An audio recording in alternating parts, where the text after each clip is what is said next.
एक बार एक किसान था जो नियमित रूप से दुकानदार को मक्खन बेचता था। एक दिन दुकानदार ने किसान उसे मक्खन तो पूरा दे रहा है ना, जितना वो पैसा देता है। इसके लिए उसने मक्खन का वजन करने का फैसला लिया। लेकिन मक्खन तोलने पर उसने मक्खन का वजन कम पाया।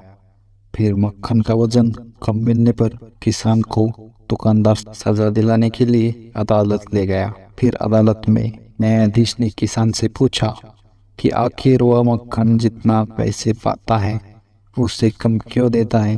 क्या वह मक्खन का वजन सही तरीके से करता है कि नहीं। तो यह बात सुनकर किसान ने जवाब दिया, सरकार, मैं आपका सम्मान करता हूँ। मैं एक गरीब आदमी हूँ।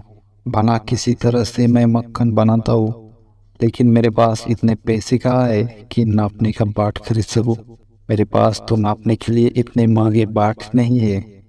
फिर मुझे कैसे पता चलेगा कि मैं कब मक्खन दे रहा हूँ।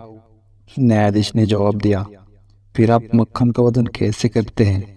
इस पर किसान ने जवाब दिया, सरकार, मैं इस दुकानदार के यहाँ से रोटी बनाने के लिए 1 किलो गेहूँ खरीदे थे और उतना ही उनको मक्खन भी देना था। तो फिर मैंने उतना ही गेहूं के बराबर मक्खन वजन करके इनको मक्खन देता हूँ, तो भला मक्खन कैसे कम हो सकता है। किसान की यह बात सुनकर न्यायाधीश को यकीन हो गया कि दुकानदार ने किसान को गेहूं ही कम वजन करके दिया है। तो फिर उस दिए गए गेहूं का वजन कराया गया तो वाकई गेहूं कम निकला।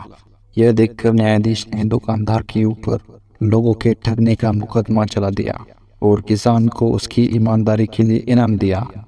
इस तरह धूर्त और ठग दुकानदार को अपने ही किए गए गलत कार्यों की सजा खुद से मिल गई।